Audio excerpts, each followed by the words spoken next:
Bendiciones. Continuamos con la segunda parte de nuestro tema salvación para todos o salvación solamente para los elegidos o escogidos.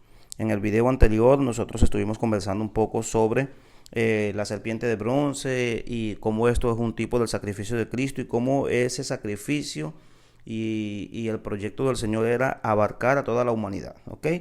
Y la última pregunta que hicimos en ese video fue que si la gracia podía ser rechazada. Como sostienen nuestros amigos calvinistas, la gracia no puede ser rechazada para ellos. Más bíblicamente nosotros tenemos muchas evidencias, ¿ok? Entonces vamos a continuar con ese tema. Está hablando para ustedes el pastor Joyce Sánchez. Si nos está siguiendo aquí en este trabajo que estamos haciendo, le pido que comparta este video y que si todavía no se ha suscrito, bueno, se inscriben en nuestro canal para continuar recibiendo las notificaciones sobre el trabajo que venimos realizando. Estamos en una serie de temas sobre lo que es la doctrina de la gracia y vamos a continuar con la segunda parte de nuestro tema. Entonces, la gracia puede o no ser rechazada. Bíblicamente tenemos evidencia de que sí. Una nación entera rechazó al Mesías. Eso lo vemos en Juan capítulo 1. En Juan capítulo 1 dice que a los suyos vino y los suyos no les recibieron. Pero a los que les recibieron, a los que creen en su nombre, les dio potestad de ser hechos hijos de Dios. Entonces hubo un grupo que no recibió al Mesías. Y aún el Mesías vino a Jerusalén, a su nación amada. Y ellos no lo recibieron. Pero a todos los que le recibieron, a los que creen en su nombre, les dio potestad de ser hechos hijos de Dios. Entonces, una nación entera rechazó al Mesías. Tenemos otra evidencia en el hijo pródigo. El hijo pródigo de Lucas 14, del 16 al 27. Vemos que un padre tenía dos hijos en igualdad de condiciones, pero uno entendía que era heredero, el otro no entendía que era heredero. El menor tomó sus bienes y se fue. Rechazó vivir con su padre. Él decidió dejar la casa de su padre. Dios, si yo decido hoy dejar el camino del Señor, Dios me va a respetar, Dios no va a interferir en mi voluntad. Él me va a mostrar a través de su Espíritu Santo que lo que voy a hacer es incorrecto. Pero si yo quisiera decidir hoy dejar el camino de Dios, Él no me lo va a impedir. Él me va a mostrar las consecuencias de mi decisión. Él me va a mostrar que lo que voy a decidir es errado, pero no me va a impedir. Entonces vemos que al final de cuentas en esta historia vemos un padre amoroso que cuando la persona decide salir del camino del Señor, porque nadie puede arrebatar a un hijo de Dios de las manos del Señor, pero si yo decido salir, Dios no me va a retener, ¿ok? Porque el Señor trabaja con libertades, con decisiones. El Señor no irrumpe la voluntad del hombre. Entonces este hijo menor decidió irse y se fue. Por allá vivió las consecuencias del pecado, porque el pecado te golpea, el pecado te aleja de Dios, el pecado te destruye. Y después que vivió las consecuencias del pecado, que se vio hasta aguantando hambre, trabajando un trabajo que nunca había hecho, él decide volver. Y su padre lo recibe, que es lo que acontece con muchas personas hoy día que salen del camino del Señor, viven en su mundo, pero Dios los recibe porque hijo sigue siendo hijo, ¿correcto? Entonces, pero ese hijo rechazó vivir en la casa de su padre. Tenemos otra evidencia cuando Jesús llora sobre la ciudad de Jerusalén y Jesús dice: Jerusalén, Jerusalén, que matas a los profetas y apedreas a los que te son enviados. ¿Cuántas veces quise juntarte como la gallina junta sus polluelos debajo de sus alas y no quisiste? Vea lo que él está diciendo. ¿Cuántas veces yo quise juntarte? Es decir, el Señor muchas veces a través de muchos profetas mandaba profetas para que la nación de Israel se arrepintiera, pero ella no quiso. Entonces no es que ellos fueron programados para rechazar al Mesías, no, sino que no quisieron. En Juan 5:40 el Señor les dijo: ustedes no quieren venir a mí para que tengan vida. No quieren venir, es diferente de no pueden venir. Vamos a un pecador dice: no, es que yo no puedo, porque el pecado llega un momento que domina tanto a la persona que la persona, aún queriendo, no puede. Necesitamos evidentemente el auxilio del Espíritu Santo, pero aquí estamos hablando de personas que no querían venir al Señor para tener vida. El pecador no quiere venir al Señor. El pecador sabe que necesita del camino del Señor. El pecador sabe que precisa de Jesús, pero no quiere venir a Jesús porque prefiere la gloria de los hombres que la gloria de Dios. El pecador sabe que necesita del Señor, pero no quiere venir. Vea que es muy diferente a decir que no quiera, que no puede. Él no quiere venir porque él no quiere dejar el mundo de pecado. Él no quiere venir porque él no quiere dejar de pecar. Él sabe que quiere vivir una vida eterna. ¿Y cuántos ejemplos vemos de eso en el día de hoy? Personas que que caminaron en la gracia del Señor, en el Evangelio, decidieron salir porque Dios no los obliga. Y cuando salieron y comenzaron a vivir el mundo y todo lo que el mundo ofrece, toda la vida de pecado, y decidieron hacer todo eso, y añoran, anhelan estar en la casa del Padre, pero no tienen la voluntad para decirle al pecado que no, porque el pecado los domina, pero ellos saben que ellos necesitan estar aquí. Y muchos cristianos yo me he encontrado apartados del camino del Señor y me dicen, es allí donde yo quiero estar. Tuve una experiencia hace algunos años atrás en mi ciudad. Entré a comprar un arroz chino en un lugar donde vendían comida, pero tenía un pequeño bar y era uno de los mejores arroz chinos de la ciudad. Y yo acabé de salir de un culto y entré a ese lugar. Había la luz baja de aquel lugar y estaba una persona en la barra y yo pedí el arroz chino para llevar para mi casa. Mi esposa me estaba esperando. Y yo pedí el arroz chino para llevar para mi casa. En cuanto preparaban el arroz, yo coloco mi Biblia en la barra y tengo ese hombre al lado que está allí tomando. Y él se queda viendo la Biblia y comienza a hablar conmigo y me dice, es ahí donde yo necesito estar. Yo necesito estar allí. Yo escucho música, yo escucho alabanzas, yo escucho música cristiana en mi casa, pero no tengo cómo decir, no tengo fuerza. Pero ese hombre, aún viviendo en una disolución, él sabía y reconocía que necesitaba del Señor. Entonces, cuando la persona entiende y tiene un conocimiento que necesita del Señor, en base a ese conocimiento que ya le fue revelado, que él necesita estar en ese camino, ahí Dios va a juzgar a ese hombre y a esa persona, porque esa persona un día disfrutó, degustó, solo que decidió salir. Entonces, si fuera verdad que esa es una gracia irresistible, entonces yo no debería pecar nunca más. Y nosotros sabemos que aún en el camino del Señor, haciendo lo correcto, pecamos, cometemos errores. Entonces no podríamos pecar nunca más.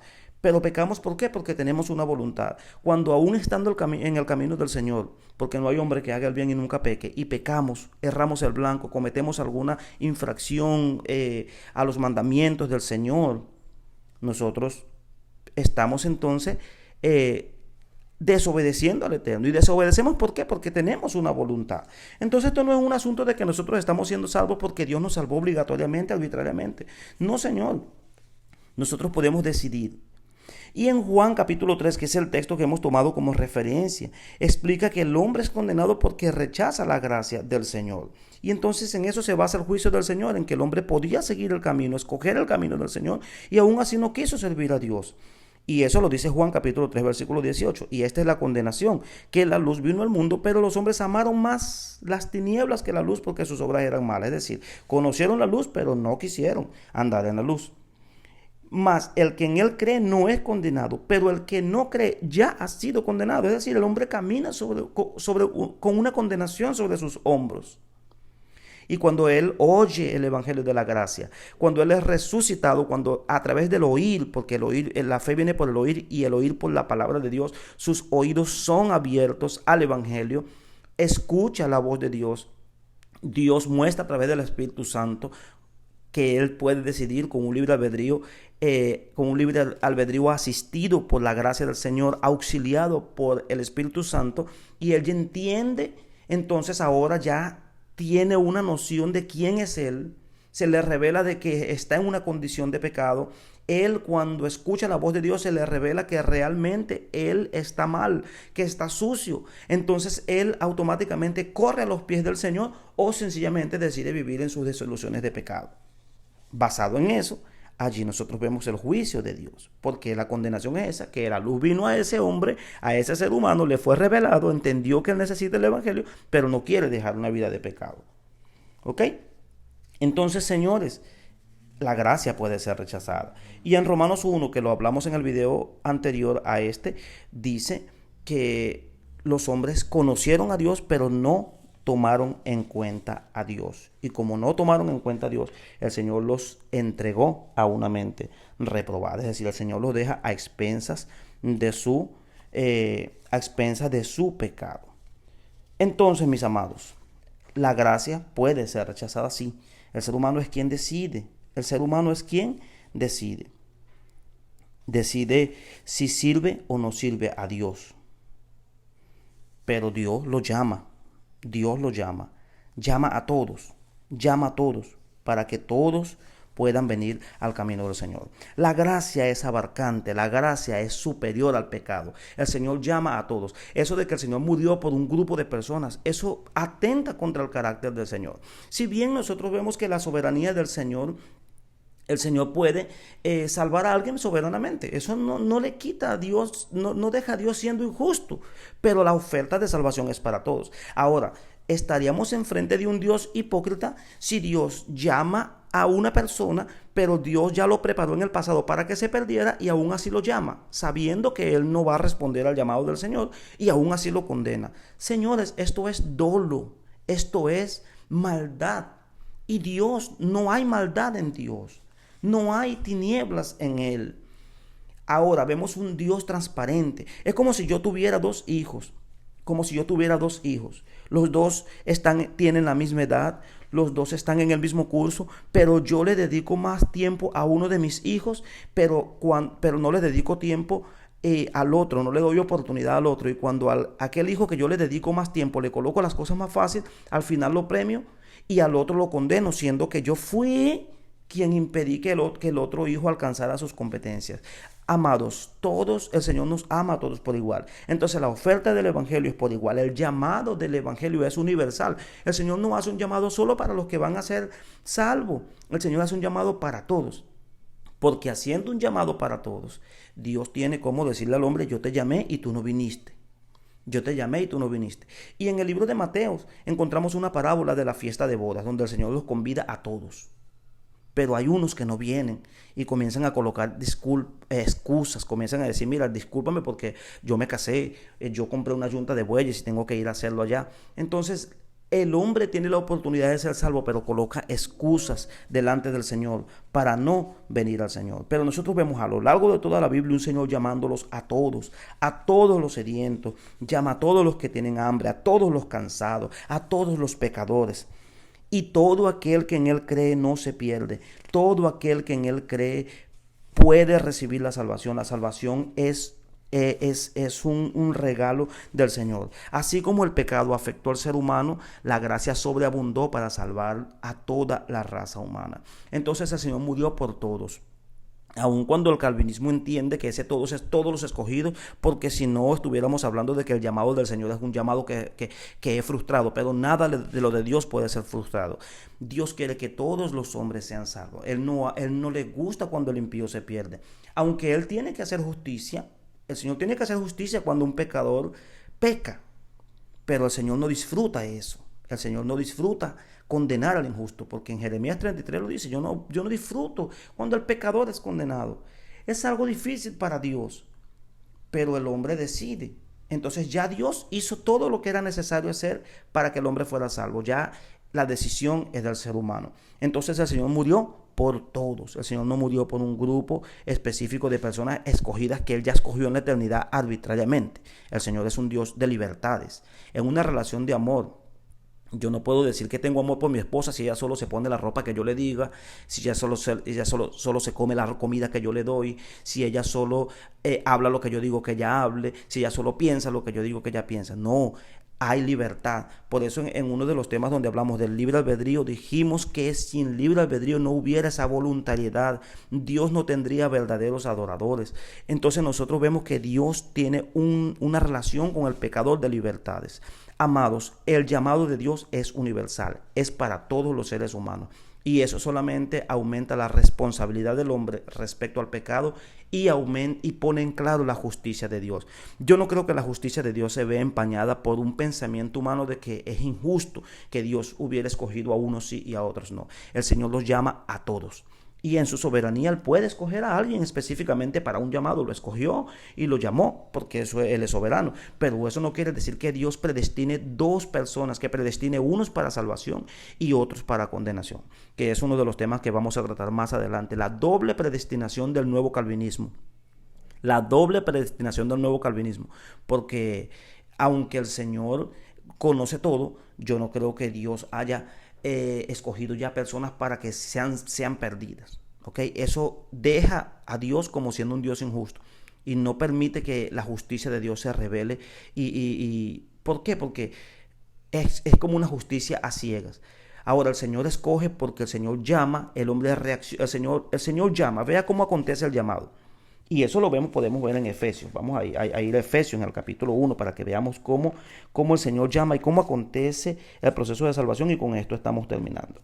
En Efesios capítulo 1 dice la palabra del Señor, a partir del versículo 13 dice: en Él esperáis vosotros, habiendo oído la palabra del Evangelio de vuestra salvación, y habiendo creído, fuiste sellado con el Espíritu Santo, habiendo oído la palabra de salvación y habiendo creído. Entonces el pecador oye la palabra, el Espíritu Santo revela la condición del pecado, convence de pecado, de justicia y de juicio, lo convence que viene un juicio sobre él, lo convence que él está en pecado y que él necesita del Evangelio de Cristo. Y una vez convencido, el pecador decide si creer o no. Yo creo en el Evangelio o no creo en el Evangelio. Y cuando el pecador cree, es salvo por la gracia del Señor.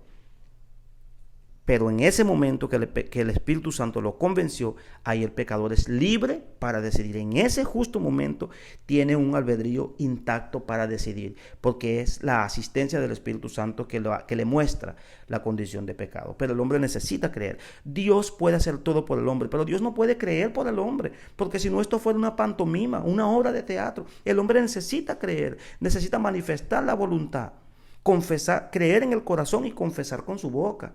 Creer, dice que habiendo oído la palabra del Evangelio y creído, la palabra despierta el oído espiritual. La persona cree porque la fe viene por el oír y el oír por la palabra.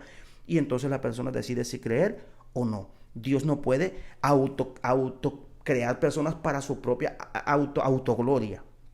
Ni tampoco puede hacer personas pecadoras para mostrar su gloria. Eso es incorrecto. Eso sería un dolo de parte del Señor, una maldad. ¿Okay? Y nuestro Dios es un Dios transparente, soberano, hermoso y amoroso y justo.